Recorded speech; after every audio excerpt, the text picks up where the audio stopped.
Graças a Deus, graças a Deus. Abra a tua Bíblia no livro de Êxodo, capítulo 2, ou melhor, capítulo 3, no versículo 1 a seguir. Segundo o livro da Bíblia, capítulo 3, verso 1 a seguir. Eu estava ali, tinha falado com o pastor para trazer essa palavra. Eu empurrava dele, empurrava para mim. Eu disse: o Senhor colocou uma palavra no meu coração, eu prego. Eu estava aqui, através dos hinos da harpa, o Senhor veio confirmando a mensagem no meu coração acerca do chamado de Deus sobre a sua vida e também sobre a vida daqueles que ainda não têm Jesus na sua vida, que não professam a fé em Cristo. Nessa noite você tem uma oportunidade que é ímpar, porque o apóstolo São Pedro disse na sua carta que um dia para Deus é como 1000 anos e 1000 anos é como um dia. Hoje estamos aqui. Daqui a uma hora não sabemos, amanhã muito menos, porque de Deus é a vida. Bendito seja o nome do Senhor, e a oportunidade pode ser limpa nessa noite. Quem encontrou, diga amém.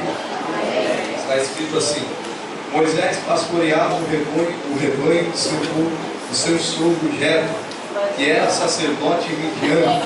Um dia levou o rebanho para outro lado do deserto e chegou a Horebe, no monte de Deus. Ali o anjo do Senhor lhe apareceu numa chama de fogo, ou numa sarça ardente. E Moisés viu que, embora a sarça estivesse em chamas, não era consumida pelo fogo. Que impressionante, pensou ele, porque a sarça não se queima? Vou ver isso de perto. O Senhor viu que ele se aproximava para observar.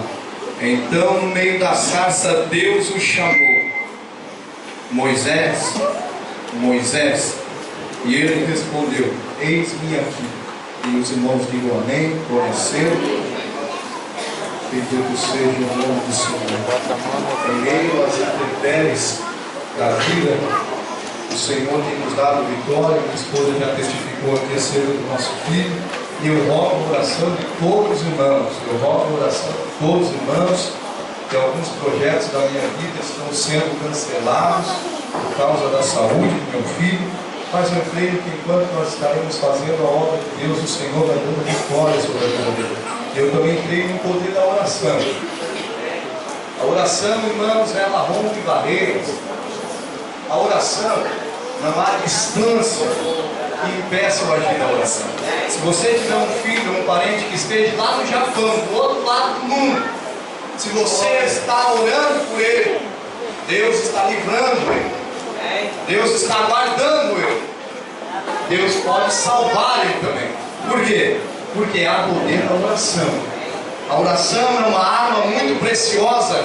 Oxalá que todos nós possamos usufruir dessa arma, pois essa arma, ela é muito preciosa e muito poderosa, mas também é um esforço que todo crente autêntico tem que fazer para ter comunhão com Ele, porque sem ela não há comunhão.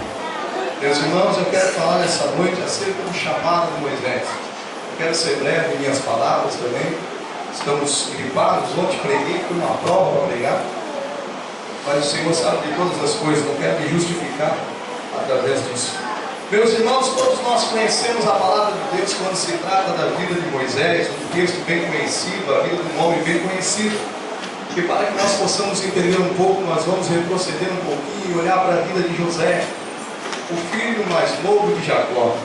Depois de tudo que José passou, de a prisão, da perseguição que todos nós conhecemos, a Bíblia diz que Deus exaltou José, e José se tornou então o governador do Egito. E a partir dos dias em que José estava como governador do Egito, ele trouxe todo o povo hebreu para o Egito. Na terra de Gósen, ali eles viveram. E a Bíblia diz que Faraó usava de benevolência para com os hebreus. Por que de José?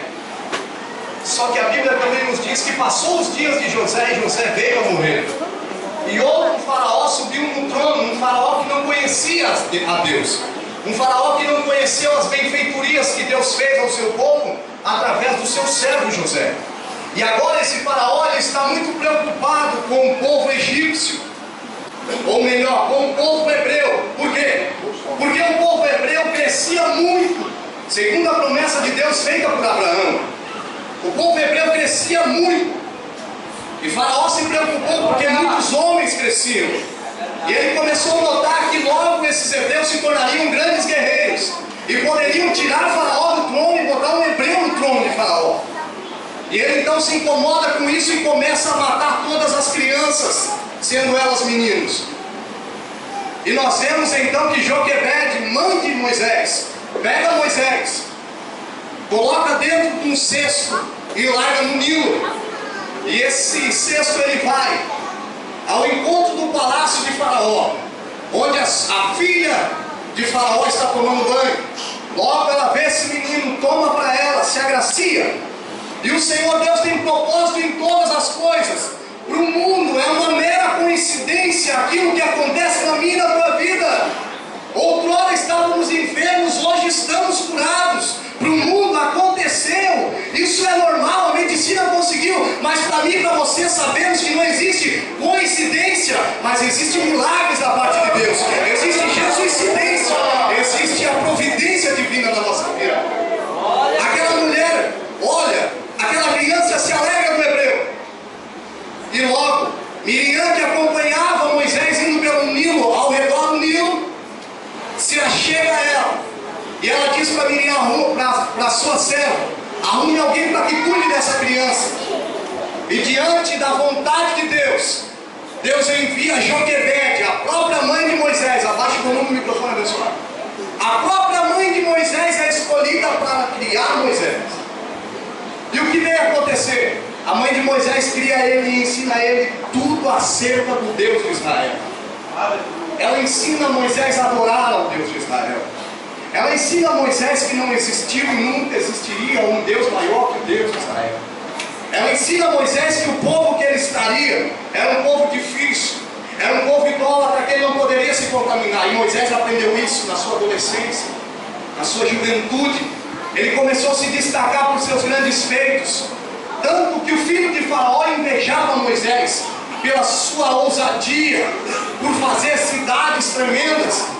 Mas a mão de Deus estava sobre a vida de Moisés, porque Moisés era um projeto divino, era um projeto de Deus. Mas sendo Moisés hebreu, um dia ele viu um egípcio ferindo um hebreu, e ele veio até esse egípcio e matou o egípcio, e mandou o hebreu embora, e escondeu o egípcio debaixo da areia.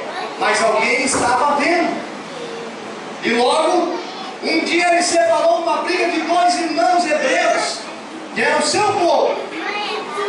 E um deles olhou para Moisés e disse: o que você vai fazer? Você vai me matar e me esconder na areia como tu fez com o egípcio? Moisés se espantou. E isso chegou aos ouvidos do rei Faraó. Faraó mandou caçar e matar Moisés. E Moisés foge do Egito. Começa a caminhada do homem de Deus em meio ao deserto, em meio ao Egito. Ele começa a caminhar no deserto, por 40 anos ele caminha ali. Ele encontra as filhas de Jetro pastoreando, quando vai dar água para os seus animais. Elas encontram alguns pastores que se levantam contra elas. Moisés aparece ali e livra elas da mão daqueles pastores. E Moisés é levado até Jetro e apresentado a Jetro. E Moisés se torna então genro de Jetro.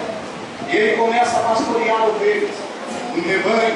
Deus começa a ensinar a Moisés como ele deveria tratar o seu ministério na terra, como ele deveria tratar das pessoas que Deus colocaria em suas mãos na terra. Por conseguinte, Moisés passou 40 anos no deserto. Irmãos, eu quero começar a aplicar aqui a revelação de Deus através da palavra de Deus para mim, para a tua vida. Moisés, ele não entendeu porque ele andou 40 anos no deserto, sofrendo sol escaldante, padecendo, passando calor, frio. Mas ele não sabia que aqueles 40 anos serviria para mais de 500 mil homens aprenderem com ele. O que você quer dizer com isso, irmão? Deserto para mim, para você, não é nem pouco bom, não é mesmo. Só que o deserto na vida do crente não serve muitas das vezes para o crente. O deserto na minha, na tua vida não serve para mim, não serve só para você, serve para aqueles que estão te olhando, para aqueles que estão ao teu redor. A enfermidade vem sobre a vida do homem que serve a Deus, da mulher que serve a Deus, e ela vence a enfermidade. E ela pensa, Senhor, mas por que eu? Deveria dizer, Senhor, mas para que eu? De repente aparecem pessoas ao seu lado que não imaginam, ou que nunca imaginaram, que estariam passando pelo mesmo processo. Aí você começa a entender. Foi por isso que o Senhor permitiu a enfermidade na minha vida. Foi por isso que o Senhor permitiu vir sobre a minha vida essa intempérie, essa dificuldade, para que eu possa estender minha mão para quem necessitar me levantar também. Esse é o papel da igreja. A igreja que milita na terra, a igreja que vai para o céu. Esse é o papel dela. Estender as suas mãos para as pessoas necessitadas sem esperar recompensa humana. Esse é o grande problema.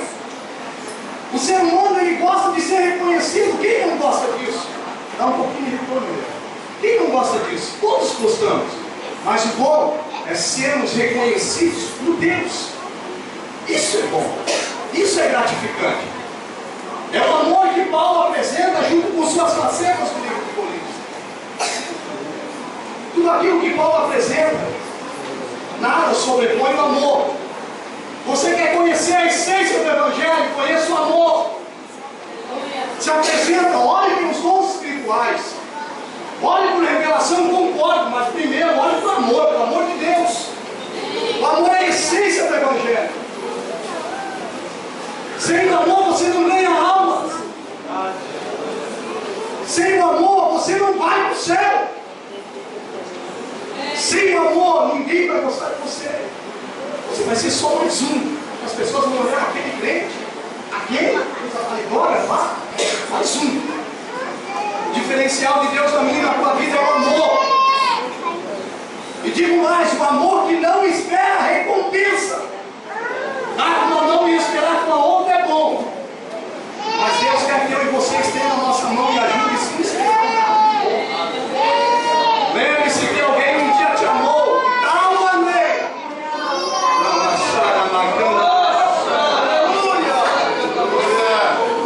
Aleluia. Tal maneira. Esse tal significa, não há profundidade desse amor. Esse tal significa, não dá para medir o comprimento desse amor. Esse tal significa, faça o que você quiser, você não encontrar isso. Resposta para explicar essa tal maneira. E diga se você daria o seu filho para morrer por alguém que sabe disso. Diga, seja sincero, diga para mim, eu daria meu filho para morrer por fulano, eu daria meu filho para morrer por ciclano, eu não daria de jeito nenhum. Mas Deus amou a minha alma de tal maneira que deu o seu único filho por amor dela. Bendito seja o nome do Senhor. Meus irmãos, então entenda que esse deserto ele é compensativo, não somente para nós, mas para todos os cristãos. Moisés então foge por 40 anos, ele está apacentando o rebanho em Jetro. Ele se encontra com uma sarça ardente, normal no deserto. Uma sarça, um ramo, se queimava com o sol e pegava fogo sozinha, normal. O nome original da sarça é faxinel, porque dentro dela existe um combustível, que com o calor do sol, ela se acende e pega fogo, porém, ela se consome. Mas essa sarça que Moisés viu, ela queimava, mas ela não se consumia. Aí vem a essência do cristianismo. Servos e homens e mulheres de Deus tem muitos, mas aqueles que continuam com a chama acesa, poucos. Entende, irmão? A chama acesa de dizer: Jesus te ama, porque hoje ele está aqui, mas amanhã ele pode não estar mais. A chama acesa para buscar a presença de Deus, para ser um homem, uma mulher de Deus. Para quê? Para ganhar almas para o reino de Deus. Para mais nada fomos chamados. Cante, pregue, faça tudo, mas a princípio, almas para o reino de Deus. Sem salvação de almas, vã fé, fé vã, só a salvação para mim. Ignorância. Se eu estou vendo meu irmão caindo num buraco e ele não está vendo, meu papel é dizer: meu irmão, se desvia daí, sai desse caminho, porque esse caminho te leva à perdição.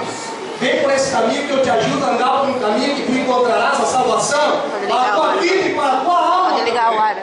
Bendito seja o nome do Senhor. A sarça que não se consome. Quando Deus chama Moisés, Ele dá a Moisés 3 sinais para que Moisés saiba que ele era Moisés. Primeiro, Deus diz a Moisés: o que tu tens na mão? E Moisés diz: eu tenho uma vara. Então joga essa vara no chão. A vara de Moisés se transforma numa cobra. Deus diz a Moisés: pegue pela cauda. E Moisés pega e se transforma aquela cobra novamente numa vara. Irmãos, isso não é nada mais, nada menos Deus mostrando a Moisés: Moisés, na coroa de Faraó existe uma serpente. Na maioria das esfinges que existem no Egito, existe uma serpente. Essa serpente é o maior Deus do Egito. É sinônimo de poder no Egito. Moisés, eu quero dizer para ti que aquilo que o Egito reconhece como poder, eu estou te entregando na tua mão para que tu saiba que eu sou contigo. Bendito seja o nome do Senhor. Deus diz a Moisés: Moisés, põe a tua mão no peito, Moisés. Moisés coloca. E quando ele tira a sua mão está leprosa. E Deus diz: põe de novo no peito. Moisés coloca, tira. Quando ele tira a sua mão, está sã. E ele diz: Senhor, para que isso? O Senhor estava dizendo a Moisés: Moisés, eu vou te dar poder. Porém, para que tu saiba que eu sou um Deus que estou livrando a alma dos hebreus. A lepra é sinônimo de maldição da minha parte sobre a vida e o povo hebreu. Eles sabem disso. Todo homem leproso era considerado amaldiçoado por Deus, segundo os judeus. E Deus apresenta a Moisés um Deus que põe a lepra, um Deus que tira a lepra, um Deus que permite a escravidão, mas um Deus que liberta da escravidão. Um Deus que permite a enfermidade, mas um Deus que sai da enfermidade. Por terceiro e último lugar, o Senhor diz para Moisés transformar as águas do Nilo em sangue. Considerado o Deus que dava vida para os egípcios. O rio Nilo. Moisés é chamado de Moisés porque foi tirado do Nilo. Ou seja, o Nilo deu. Ou seja, o Nilo era considerado o Deus da vida, que concedia vida para o povo egípcio. E ali o Senhor manda Moisés jogar água na terra e as águas do Nilo se transformam em sangue. O Senhor diz: Moisés, aquilo que é um grande Deus de vida para o egípcio, eu te mostro, se tornará em morte, porque eu sou o maior Deus que existe na face da terra. Bendito seja Deus. Aí vem o que acontece com a igreja de Cristo. Já vou chegar, tem vários pontos dessa mensagem rapidinho. Não vai falar. Bem interessante para todos nós. Diferente de como eu pregava alguns tempos atrás, irmão. O Senhor está trabalhando diferente. O Senhor chama Moisés e diz: Moisés, eu te enviarei. Moisés diz: mas eu não sei falar. 3 excusas de Moisés. O que acontece comigo e contigo? Irmão, vamos evangelizar. Mas irmão, não sei falar. Se eu parar para falar com alguém, eu não ensino de falar. Dê a desculpa. Aí Deus olha para Moisés: Moisés, quem criou o homem? Moisés faz tudo. Moisés, quem fez o mudo? Quem fez o surdo? Quem fez o cego? Quem deu a vida ao homem? Moisés, com certeza mandaria: Senhor, amém, acabou. Mas Moisés continua. Mas Senhor, se eles não acreditarem em mim, o Senhor diz a Moisés: Moisés, eu serei contigo. Ô irmão, meu irmão, minha irmã, servos do Altíssimo, para que ter alguém ao nosso lado melhor? Jesus. Se não tem ninguém, Ele está junto, sempre estará. Bendito seja Deus. Ignoramos a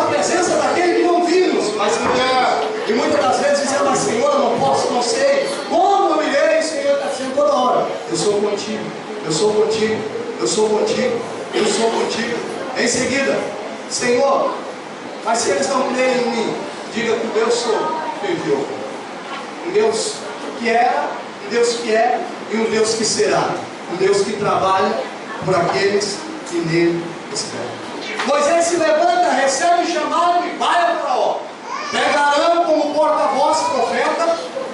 Chega a Faraó e diz: o Senhor me ordenou aqui para que tu liberte a nação de Israel do Egito, o povo hebreu. E ele se recusa na íntegra libertar. E o Senhor começa a desferir 10 pragas sobre a nação de Israel. Ou melhor, sobre a nação egípcia. 10 pragas. Primeira praga, a praga das rãs. Ou melhor, a primeira praga, o Senhor fere o Nilo. O Senhor transforma as águas do Nilo em sangue. Porque o Nilo era considerado um Deus que dava vida. Então Deus transforma aquelas águas em sangue, para mostrar que existe um único e verdadeiro Deus, que era somente o Deus que Moisés apresentava a toda a nação, tanto egípcio como hebreu. Segunda praga, a praga das rãs. Com sua forma de rã, era um Deus que era adorado pela ressurreição. Os egípcios acreditavam que a rã era um Deus que trazia a ressurreição. Aí o Senhor Deus de Israel manda Moisés estender a sua vara e envia multidões de rãs sobre o Egito. E eles começam a entender que não existe ninguém que torna a dar a vida a um homem, a não ser o único e verdadeiro Deus de Israel. Eles, os egípcios, embalsamavam o corpo das pessoas, porque eles acreditam até hoje que eles se tornariam a viver, tornariam a ter vida através desse Deus. Mas o Senhor confundiu todos eles, enviando essa praga sobre o Egito. Terceira praga, a praga dos piolhos. Os egípcios consideravam a terra sagrada. Tudo para os egípcios era um Deus. Eles consideravam a terra sagrada. E o Senhor diz a Moisés: pega o pó da terra, Moisés, joga para o alto, e esse pó da terra se transformará numa praga de piolhos, e todos os egípcios serão confundidos novamente. E assim aconteceu. Uma praga de piolhos consumiu o Egito. E somente a nação de Israel não era tocada por praga nenhuma. Por conseguinte, a praga das moscas, o Senhor diz para Moisés estender a sua mão, e vem moscas, e vem, você não sabe como elogiar, sobre todo o Egito, enquanto Israel estava na bênção. Por conseguinte, as úlceras, por conseguinte também a saraiva, meus irmãos, e por último, a morte dos primogênitos.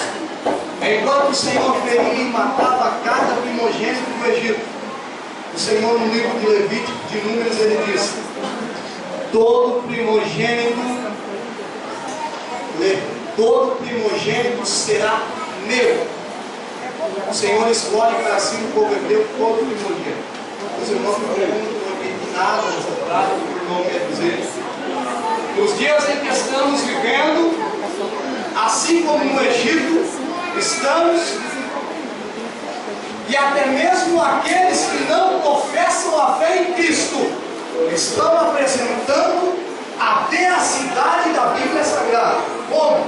Através das pragas desferidas sobre a humanidade. Que pragas são essas, irmão Claudemir? Primeira praga que está consumindo a humanidade.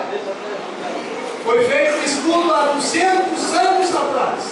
Ou melhor, há 20 anos atrás. O divórcio tem crescido 200% na humanidade. Você sabe o que é isso? A praga da separação em meio à criação de Deus. No livro de Gênesis, Deus diz: aquilo que Deus uniu não separa o homem. Deus une Adão e Eva e os abençoa.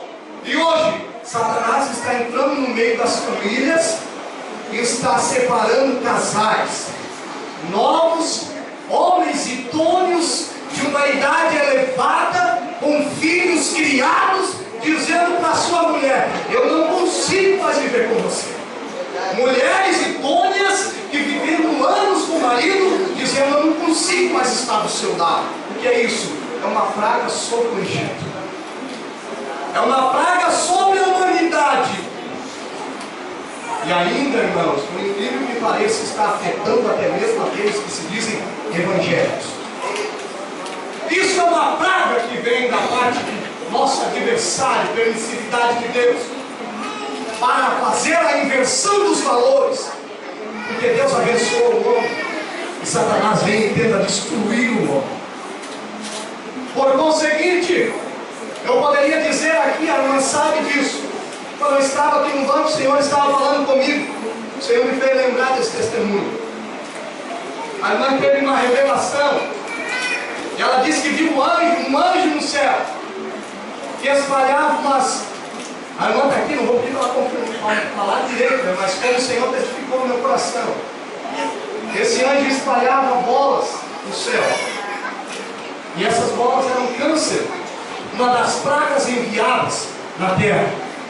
E por incrível que pareça, uma das enfermidades que mais tem focado a humanidade nos dias odianos é o